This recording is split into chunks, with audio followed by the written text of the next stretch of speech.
Bueno chicos, en este video vamos a resolver el examen parcial de Química 2 del ciclo 2016-2. Los temas son iguales a lo que es la convalidación de este curso con el actual Maya. Y bueno, tenemos que problema 1 era sobre todo definiciones de teoría que cada uno debe saber. Vamos con los problemas prácticos, por ejemplo el problema 2 que nos dice el tetracloruro de carbono es un importante disolvente comercial que se prepara mediante la reacción entre cloro 2 y sulfuro de carbono. Determina el calor involucrado en la obtención de 50 litros de tetracloruro de carbono. Nos dan su densidad, que es 1,595 gramos sobre mililitro. Y nos dan estos datos, ¿no? La reacción para obtenerlo. El disulfuro de carbono más cloro es igual al tetracloruro de carbono más dicloruro de azufre. Nos pide seleccionar los datos adecuados de entre los que se dan a continuación a fin de ayudar en la resolución del problema. Y nos dan todos estos. Ok, vamos ahí. Bueno, para lo que sé primero esto es que a cada uno de estos datos vamos a asignarle una letra, ¿no? A, B, C, D, E, F, G. Y bueno, esto de acá va a ser más que nada por tanteo. Vamos a ver cuáles son los que nos dan que dar a la izquierda y cuáles a la derecha. De la izquierda, por ejemplo, tenemos el A, que es el disulfuro de carbono, más 3 oxígeno, bueno, pero este es el único que lo tiene. Así que vamos a hacer este, es el A. Más, bueno, aquí está todo hecho, no más B, que sería esto, más C, menos 2D, menos F. Pero habría que ver, ¿no? Acá está el A, su reacción. Acá está el B, que se suma. Y tenemos 2 de azufre más cloro es igual a dicloruro de azufre, ¿no? Y este es uno de los productos que queremos obtener. Después tenemos el C, que nos da el tetracloruro de carbono en esto. Y tenemos esto de acá. Y este es uno de los reactivos que tenemos acá. Ya, después de esto que tenemos que restarle 2D y nos dan el 2 el dióxido de azufre y nos dan esto de acá. Esto es para eliminar algunos reactivos de acá que tenemos que eliminar. Y menos F igualmente sería para eliminar reactivos. Acordarse que cada uno de estos tiene una entropía de formación dada que tenemos que sumar. Y bueno, nos saldría esta reacción de acá, como vemos acá es la misma, con la entalpía que nos sale. La entalpía que nos sale sería menos 283,5 kJ sobre mol. Bueno, mol de tricloruro de carbono, no, pero tetracloruro de carbono, pero puede ser cualquiera, ¿no? Y bueno, ¿qué nos pedían? Nos pedían para 50 litros de tetracloruro de carbono, la densidad, ¿no? Y bueno, tenemos acá menos 283,5 kJ sobre mol por 1 mol sobre 154 gramos, esta es por masa molar, ya por 1,595 gramos sobre mol, que esta es la densidad, por 50 por 10 a la 3 mililitros, que estos son 50 litros. Se eliminan las unidades, nos quedan kilojoules. Sería el calor es igual a menos 146,8125 kilojoules. Y con esto tenemos resuelta la 2.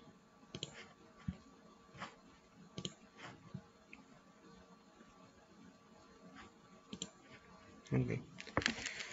Ahora en la 3 que tenemos, esto es para hallar la temperatura de llama. Normalmente van a haber muchos ejercicios así ya. Tenemos que se alimenta con 1760 gramos de gas propano, un reactor y un aire al 15% en exceso. La reacción es la requerida por estequiometría a temperaturas de 25 grados centígrados. Depende de determinar la temperatura de flama de llama. Considera que el aire tiene una composición de 20% de oxígeno y 80% de nitrógeno. Nos dan esta tabla de valores con Cp y la entropía de formación de algunos compuestos. Entonces, ¿qué tenemos? El calor de vaporización es igual a 9720 calorías sobre mol. Cp del agua 18 cal sobre mol K. Y bueno, lo que nos piden es la temperatura de llama, ¿no? Para eso Primero hacemos esto, ¿no? Tenemos el propano que tenemos acá, más el oxígeno, que bueno, una parte de este es en exceso, ¿no? Si el 15% es en exceso, acá por ejemplo tenemos que es de propano 1760 gramos. Entre su masa molar de esto nos saldría 40 moles. 40 moles, y esto como son 5 moles por cada mol de propano, serían 200 moles.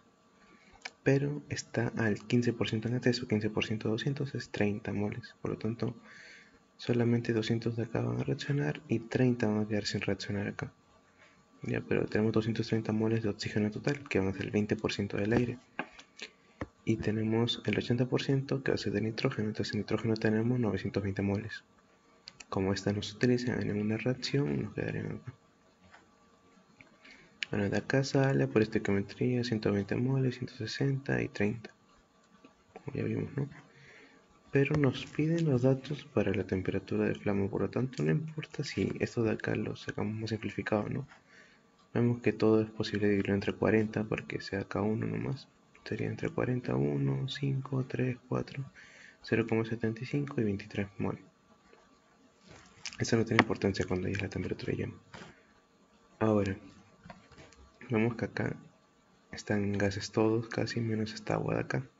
Pero esta agua tiene que llegar a la temperatura deseada en forma de gas, porque a los 100 grados sabemos que a temperatura, digo, a condiciones ambientales el agua bulle a 100 grados.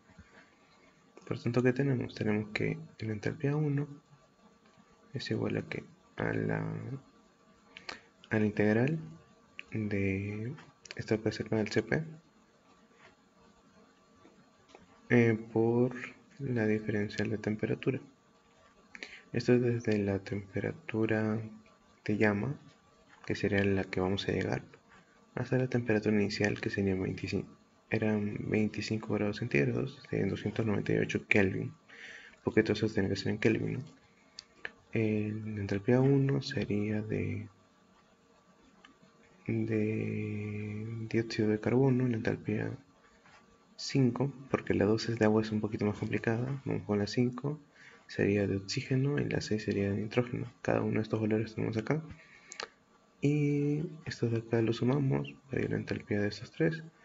Nos tendría que la integral de t de 298 hasta t de 170,975 más 65,275 por 10 a la menos 3t diferencial de t. Bueno, esto lo integramos, nos va a salir este valor, una integral fácil, y obtenemos este valor de acá. ¿Ok? Ahora, para el caso del agua tenemos la entalpía 2, que sería 4 moles por 18 era el CP del agua, o sea, el líquido, y 75 que son la diferencia de grados. Como he dicho que voy a los 100 grados y estaba a 25 grados inicialmente, la diferencia de grados son 75. Así que eso sería 5400 calorías. Ahora, esto de acá es la entalpía de vaporización del agua, ¿no? Teníamos que su calor de vaporización era 9720 por mol, ya no. Son 4 moles, multiplicados por 4, nos quedarían 38.880 calorías. Ya. Y la entalpía 4 va a ser igual acá, como es ya un gas, el agua que ya se formaba por acá es un gas. Tenemos que es igual a la integral de 4 por el Cp del agua como gas, que tenemos estos valores de acá. Ya, esto entre la temperatura de llama menos la temperatura a la que se forma el gas, o sea 100 grados centígrados, expresado en Kelvin, ¿no? Y tenemos estos valores de acá. Ahora, aparte de hallar estas entalpías, la entalpía de reacción hay que hallarlo, ¿no? La entalpía de reacción sería 3 por menos 9414, que sería la formación de CO2, más 4 por menos 68,3, que sería la formación de agua líquida, ya tenemos estos dos, menos 24,82, que sería esto de acá, que es un reactivo, ¿no? Esto acá todo nos sale menos 530.800 calorías. Ahora, Sumamos todas las entalpías y esas calorías que nos han salido y volvemos a cero para que sea un proceso adiabático y por lo tanto podamos hallar la temperatura de llama. Esa temperatura que está acá, toda es de flama. Y entonces nos saldría que la temperatura va a ser 2007 Kelvin. Y bueno, ya tenemos la respuesta a la 3. Ahora, nos piden la 4, nos piden la descomposición térmica de la arcina es 2 trihidrógeno de arcina es igual a 2 arcina sólida más 3 hidrógeno en gas, y se encuentra que la presión total del sistema varía con el tiempo como indica a continuación a 330 grados centígrados. Hasta en esta tablita, ¿ya? Nos piden determinar la presión parcial del hidrógeno en atmósferas luego de 48 horas de iniciar el proceso a 380 grados centígrados. Y en B nos piden determinar la constante de velocidad específica a 450 grados centígrados, considerando la energía de activación que no varía en el proceso y el valor determinado en otros experimentos es de 84 kJ sobre mol. Ok, vamos allá. ¿Qué tenemos acá? Esto lo van a ver también en físico-química. Tenemos 2 de trihidrógeno de arsenita, 2 arsenita más 3 hidrógeno. Ok, van a ser reactivo y los productos. Ahora, en cuestiones de presión, solamente los gases van a contribuir a la presión, ¿ya? El sólido no contribuye en nada, por eso se queda en nada. Ahora tenemos que de A, tenemos una presión inicial de A. Y acá no tenemos nada porque en un primer plano este hidrógeno no existe, recién se va a formar, ¿no? Son 2 moles de esto, entonces se quita menos 2x, y acá son 3 moles, se da más 3x. La presión de A en este punto sería presión de A inicial menos 2x, y la presión de H2 sería 3x. La presión total, como vemos acá, sería presión de A sub 0, o sea, A inicial menos 2x más 3x. Sería presión de A inicial más x, y x entonces es presión total menos presión de A inicial. Ok, acá tenemos presión de A es igual a presión de A inicial menos 2x, reemplazamos la x que hemos obtenido acá, nos saldría presión de A inicial menos 2 por presión total menos presión de A inicial. Esto nos saldría 3 presión de A inicial menos 2 presión total, que es igual a presión de A. Esto es útil cuando tenemos una diferencia, diferentes valores de la presión total con los diferentes tiempos, ¿no? Y ahora, la fórmula para la constante de primer orden es 1 sobre tiempo por logaritmo neperiano de presión de A inicial sobre presión de A. Para el segundo orden sabemos que es el constante R por temperatura sobre tiempo por 1 sobre presión de A menos 1 sobre presión de A inicial. Ahora, ¿qué tenemos acá en esta tabla? Tenemos el tiempo y la presión que nos dan de dato. Ya, acá tenemos que encontrar la presión de A. ¿Esto cómo lo hallamos? Bueno, primero, en un tiempo cero no hay nada de esto de acá, solamente hay el reactivo A, ¿sí o no? Por lo tanto, la presión en ese tiempo va a ser solamente de reactivo A, por lo tanto, esta va a ser la presión inicial. Y va a serlo siempre. La presión de A inicial es igual a la presión de A. Ahora, ni bien pasa el tiempo, se va formando más de esto de acá disminuye y tenemos que hallar la presión de A en todas las horas, ¿no? Por ejemplo, la presión de A, como sabemos, es igual a 3 por presión de A inicial, que ese ya es un dato que conocemos, menos 2 por presión total, que este es un dato que nos dan acá. Haciendo todos esos cálculos, hallamos todas las presiones de A en las diferentes horas. ¿Ok? Acá las tenemos. Y con los datos de presión inicial y presión de A tenemos las constantes de primer y segundo orden, que también las hallamos acá. Ahora, nos piden la presión del hidrógeno a una determinada hora, las 48 horas. ¿Qué hacemos acá? Con la constante de primer orden, la hallamos con una sumatoria, un promedio de esta sumatoria, y sería 0,014999.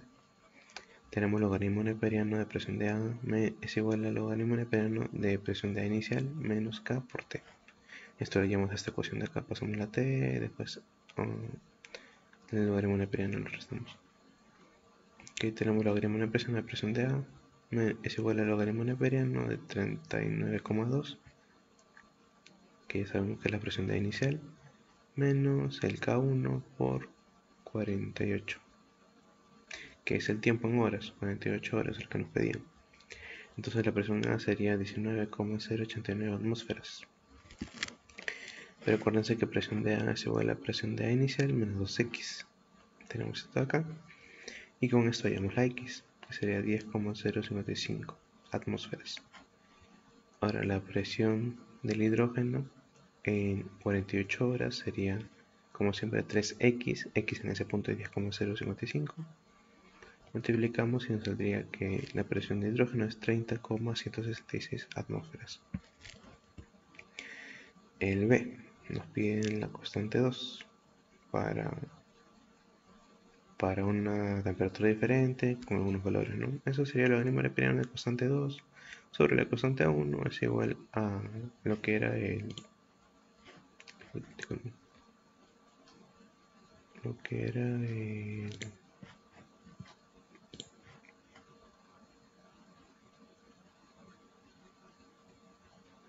energía de activación sobre R por 1 sobre la temperatura nueva que están diciendo, menos 1 sobre la temperatura que habíamos tenido antes.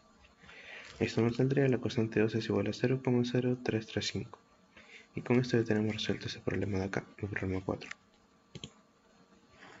Ahora tenemos el último problema del parcial, con el cual ya tenemos un 20. Nos dice que 5 moles de un gas ideal diatómico, acuérdense de esto, recorren el ciclo reversible indicado en la siguiente figura. Ok. Nos piden calcular en joules para las etapas de 1 a 2, el calor de 2 a 3, el cambio de entalpía y de 3 a 1 el trabajo. Ok. Tenemos calor de 1 a 2, volvemos que es un proceso isobárico, no cambia la presión. Entonces tenemos que el trabajo es igual a menos la presión por diferencial de volumen. Tenemos menos 3 atmósferas por 30 litros, desde 50 hasta 20. Nos piden en joule, los resultados sería por, este es el R en joule sobre mol Kelvin y este es el R en atmósfera litros sobre mol Kelvin. Se elimina, como estos de acá también, nos queda en joule nomás. Sería menos 9125,1 joule. Ahora, también tenemos que hallar la diferencial de energía interna, que sería igual al calor de volumen, la presión volumen, que es igual a número de moles por Cv por diferencial de temperatura. Son 5 moles, Cv de un gas diatómico son 5 medios, por diferencial de temperatura es igual a 365,75 menos 146, todo esto por el R en Joule sobre mol Kelvin. Ahora, estas temperaturas, ¿cómo las hallamos? Primero, la temperatura de estado 1 es P1V1 es igual a N1 por R por T1. Pavo ratón. Tenemos todos los valores, reemplazamos, sería el T1 es igual a 146,3 Kelvin. Ahora, por igual, por correlaciones, el volumen sobre temperatura es igual. Sería 20 sobre 146,3 es igual a 50 sobre temperatura 2. En ese estado, ¿no? Temperatura 2 nos saldría 365,75 Kelvin. Y la temperatura 3 también nos saldría por pavo ratón, un poco así. Y saldría 101,2 Kelvin. Ahora, acá tenemos esta diferencia de temperaturas. Acá tenemos un R y nos saldría 22.806,34 Joule. Ok, entonces la diferencial de energía interna es igual a calor más trabajo. Tenemos estos dos valores, vamos a ir al calor, que sería igual a 31.931,44 Joule. Tenemos lista la primera. Ahora en la segunda nos pedían la diferencial de entalpía de 2 a 3, que es un proceso isocórico. No varía el volumen.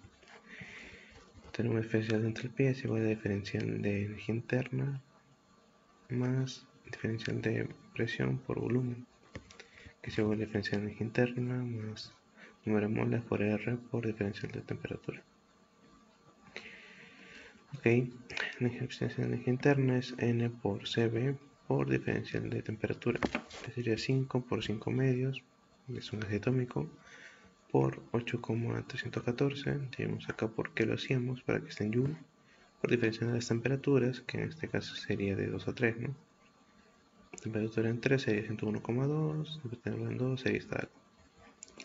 Nos sale la diferencial de energía interna es igual a menos 27.493,36 joules.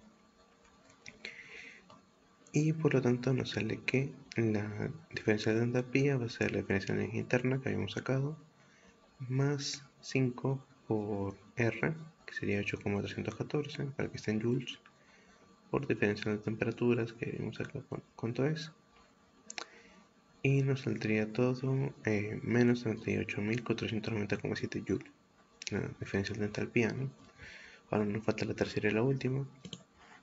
Nos piden el trabajo del punto 3 al punto 1 de un proceso que sea adiabático, del mismo calor.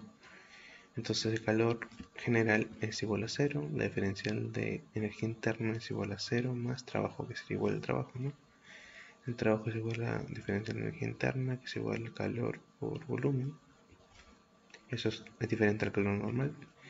Y bueno, eso sería 5 por 5 medios por 8,314 por diferencial de temperatura, como ya habíamos visto, entre las dos temperaturas del proceso 3 y el 1. Y nos saldría el trabajo es igual a 4.687,01 joules. Y bueno, con esto hemos terminado el parcial de curso de química 2. Ahorita no me acuerdo cómo se llama bien, creo que se llama igual. Y bueno, esto sí ha sido un poco largo, espero que de verdad les sirva el trabajo que he hecho hoy día. Y bueno, gracias por ver, espero que se suscriban. Muchas gracias.